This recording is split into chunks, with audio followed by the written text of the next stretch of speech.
Atenção! Este vídeo tem spoilers. O mundo do cinema é repleto de refilmagens que as pessoas consideram desnecessárias. E de todas elas, uma das mais infames é o remake de Psicose, lançado em 1998 e dirigido por Gus Van Sant. Claro que já é polêmico refilmar um dos maiores clássicos do cinema, dirigido por um dos diretores mais importantes da história. Mas a versão de Van Sant chamou ainda mais atenção pelo fato dela ser quase inteiramente uma recriação plano por plano do original. E apesar de todos os problemas desse Psicose, eu acho que ele nos fornece um dos mais fascinantes estudos de caso das últimas décadas. Porque esse remake levanta uma série de reflexões sobre o fazer cinematográfico, sobre autoria e sobre a cultura hollywoodiana de reapropriação.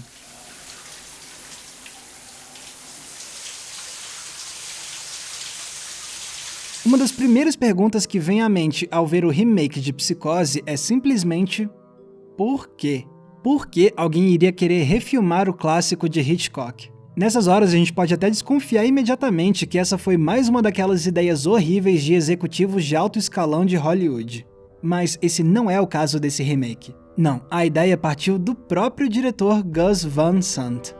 Para começo de conversa, a paixão do cineasta por Psicose já era de longa data. Quando Van Sant era mais jovem, ele dirigiu uma paródia da cena do chuveiro para um grupo de teatro nos anos 70.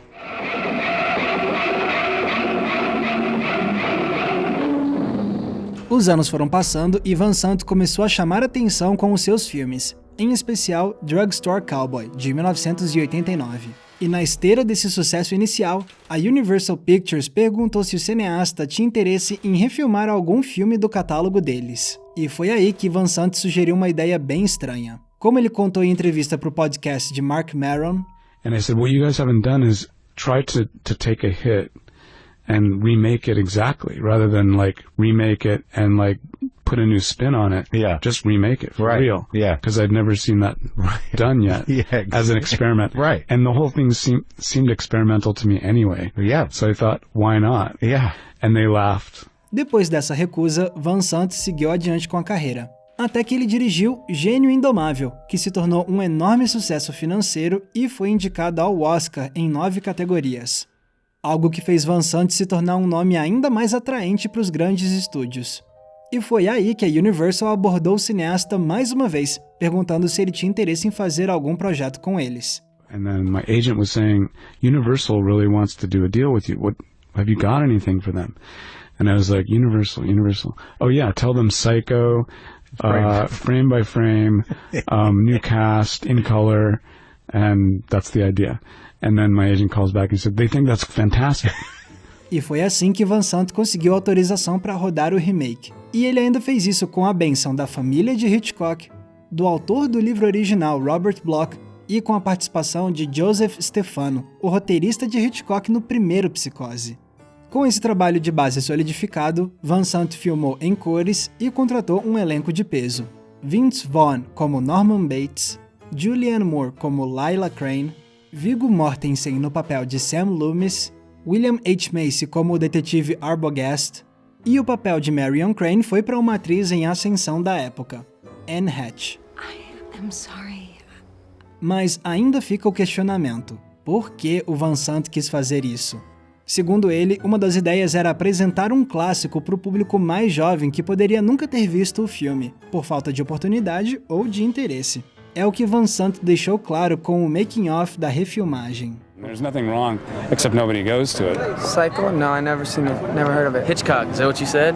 I never heard of the man. Mas além disso, Van Sant disse que o que ele queria mesmo fazer era um experimento. O fato de ninguém ter feito um projeto assim antes estimulou o diretor, que queria ver se um remake desses seria capaz de reproduzir o sucesso de bilheterias do original.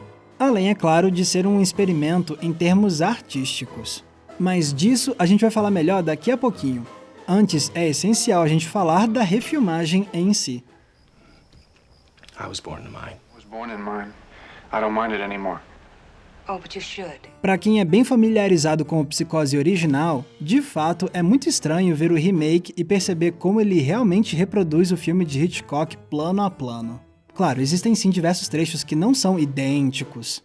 mas as partes mais essenciais do filme realmente apresentam o mesmo enquadramento, a mesma composição, os mesmos ângulos de câmera, a mesma movimentação de atores. Além disso, a edição do filme também seguiu à risca a do original. E tem, é claro, o roteiro, que é o mesmo, a não ser por algumas pequenas alterações que atualizam o remake para a realidade dos anos 90. Então, o que essa forma de criar o filme deixa claro é que esse remake é totalmente pautado por uma idolatria à obra-prima de Hitchcock. Nunca fica a impressão de que Van Sant estava tentando subverter ou fazer algo melhor do que o original. Até porque Van Sant deixa explícita a admiração dele por Hitchcock em detalhes discretos. Um deles, por exemplo, é a inserção que Van Sant faz dele mesmo levando uma bronca de um Alfred Hitchcock recriado com efeitos especiais.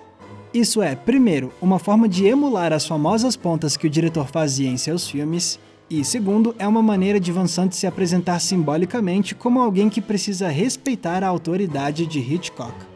E para fechar esse ciclo de idolatria, tem também a homenagem a Hitchcock nos créditos de encerramento. Tendo dito tudo isso, é importante também ressaltar as pequenas alterações que Van Sant fez no filme para pelo menos trazer algumas ideias novas. Dá pra ver, por exemplo, como o diretor quis deixar mais explícito o lado sexual da história. Afinal, quando Hitchcock fez Psicose, ainda tinha um certo controle do que podia ou não ser mostrado em filmes de Hollywood, como a nudez. Algo que Van Sant vai exibir um pouco mais na cena do chuveiro. Outro exemplo é o trecho em que o Norman observa a Marion se despir. No original, a gente tem um simples ato de voyeurismo. Já no remake, Van Sant amplifica a camada sexual do momento ao deixar claro o que o Norman está fazendo enquanto observa a Marion. Fora isso, também tem alguns experimentos muito pontuais com a imagem e com o som do filme. Por exemplo, nas duas cenas de morte, o diretor inseriu com cortes muito rápidos algumas imagens completamente desconexas. Na morte da Marion, temos planos de uma tempestade se formando. E na do Arbogast, temos primeiro uma mulher seminua e vendada, e depois uma cabra na estrada. São imagens que não têm explicação nenhuma, como se fossem expressões simbólicas de um caos do inconsciente desses personagens durante a hora da morte. E a escolha dessas imagens poderia parecer desconjuntada demais na refilmagem se não fosse por outra estratégia usada por Van Sant: o uso um pouco mais experimental do som. Quanto mais o filme avança, mais ele nos apresenta sons completamente inexplicados, como se o espectador estivesse ouvindo vozes e barulhos dentro da própria mente. Algo que cria um senso de desconforto e desorientação, quase como se fosse para sentirmos a deterioração definitiva da sanidade de Norman no final do filme. Did he talk to you? No. I got the whole story, but not from Norman. Outra experimentação que Van Sant faz com o som é a forma como ele subverte a nossa expectativa em relação à trilha sonora, em especial com o famoso tema composto por Bernard Herrmann, que no original pontuava as cenas de assassinato.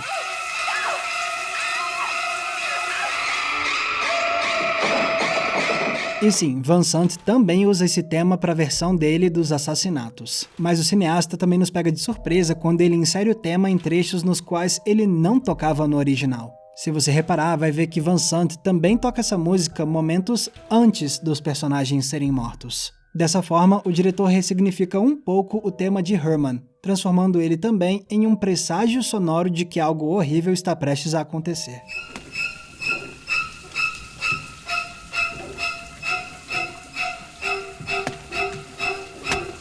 Pois bem, depois de meses produzindo o filme, Van Sant lançou o remake. E a reação foi péssima. A bilheteria do filme não foi um sucesso como aconteceu com o original, e uma enorme parte dos críticos detonaram a refilmagem. E o que é que eu acho do filme? Eu também não acho ele muito bom não, porque no fim a impressão que fica é a de ver uma imitação que se fixa nos aspectos técnicos de um filme, mas que não tem uma alma, um coração pulsante capaz de criar situações dramáticas que te comovem ou te perturbam. Mas eu também enxergo essa refilmagem como um ponto de partida fascinante para a gente refletir sobre cinema. São várias as perguntas que o Psicose de Van Sant suscita, e a gente pode aprender bastante ao tentar respondê-las. Uma dessas perguntas é: refilmagens precisam ser fiéis ao original para serem boas? A reação de muitos puristas é dizer que sim, afinal, só a fidelidade pode fazer justiça ao original, é uma questão de respeito. Mas o que não faltam são exemplos de remakes muito diferentes dos originais e que são excelentes. E o Psicose de Van Sant é um exemplo do oposto, que a fidelidade excessiva pode deixar a nova versão simplesmente sem graça. Uma releitura vazia que não contribui com nenhuma perspectiva própria e original sobre a história que está contando. Mrs. Bates?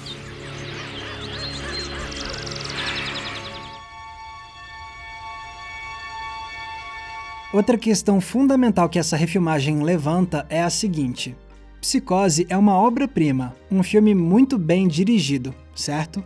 Então, se um filme copia o do Hitchcock plano por plano, filmando e editando exatamente como Hitchcock fez, quer dizer então que a refilmagem pode automaticamente ser considerada um filme bem dirigido? A resposta é claro que não, porque a direção de um filme não se resume somente ao uso da câmera e à composição dos planos.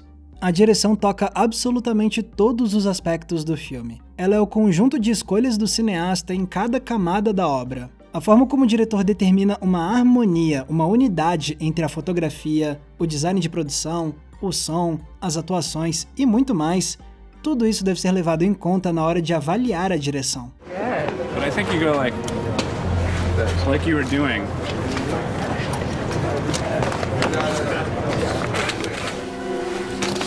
E isso nos mostra como uma refilmagem nunca vai conseguir reproduzir 100% o efeito do original, por mais fiel que ela tente ser. O Van Sant pode ter reproduzido as técnicas do Hitchcock, mas só de ter atores novos, uma direção de arte nova, um figurino novo, você acaba criando uma experiência estética que inevitavelmente vai ser diferente. E muita coisa pode dar errado nessa hora. Por exemplo, fica claro para mim que Van Sant não conseguiu dirigir bem os atores no remake, já que não existe uma coesão no tom dramático das performances, que variam do caricato pro realista de um jeito que não dialoga com o restante do filme. Sem contar que, mesmo usando o mesmo roteiro do original e copiando o filme do Hitchcock precisamente, de alguma forma o Van Sant não conseguiu recriar aquele sentimento de angústia e de tensão do original. Em nenhum momento você sente suspense ou horror de verdade com a refilmagem. Porque o foco do Hitchcock no original era criar uma história aterrorizante, já o foco de Van Sant era copiar o Hitchcock. São dois objetivos completamente diferentes, e isso acabou afetando muito o tom dramático da obra. Aliás, eu fiquei surpreso quando eu descobri depois que o próprio Van Sant concorda comigo. Olha o que ele declarou anos depois de ter lançado o remake. My Psycho became devoid of like some of the most important things that were in the original, which were these sort of dark underlying tensions. You know, in mine, it's the dark underlying tensions are kind of like not there. There's something else there that doesn't really fit with what Psycho is. So it kind of became a an example of how you can't really copy something. Pois é, no fim das contas, nem o próprio Van Sant ficou satisfeito com o resultado. E isso é compreensível, porque ele começou esse projeto com a mentalidade de quem inicia um experimento. Ele estava muito mais interessado em explorar algo que nunca havia sido feito antes. O ímpeto de exploração do Van Sant foi muito mais forte do que a vontade de criar algo que fizesse ele ser louvado pelo público e pela crítica. E depois ele sentiu o peso dessa decisão. And then I thought, it doesn't matter if they kill me. And then later when I got killed, it hurt. O que não quer dizer que o Van Sant ache que tudo está perdido. Mais de 20 anos depois, ele pelo menos aprecia o fato do longa ainda ser discutido até hoje. You know, it obviously didn't work, but I think it lasted. It's more important now, I think, because people like yourself will ask questions about it. It's more alive now than it was back when it failed. E eu concordo plenamente com ele. O remake de Psicose é fascinante, pelo menos para quem gosta de estudar e de refletir sobre cinema. Porque o espírito de experimentação do Van Sant pode não ter criado uma grande obra, mas ele deu origem a um filme que nos faz repensar nossos conceitos sobre o que é fazer cinema e sobre como é criar uma refilmagem. Mesmo que ele faça isso por meio do contra-exemplo. E se a gente continua debatendo esse remake até hoje, é sinal de que ele teve sim algum tipo de impacto. Então eu faço minhas as palavras de Adam Chitwood em seu artigo sobre o filme de Van Sant. Por mais que eu não ache o remake de Psicose um bom filme, eu adoro o fato de que ele existe. Galera, muito obrigado por terem conferido o episódio de hoje. E agora eu quero ver o que vocês têm a dizer sobre esse remake tão polêmico de Psicose. Pode deixar aqui embaixo nos comentários. E galera, se vocês querem ver ainda mais conteúdos produzidos por mim, vocês têm duas opções. A primeira delas é você me seguir lá no Instagram, porque eu tenho produzido vídeos exclusivos só para essa plataforma.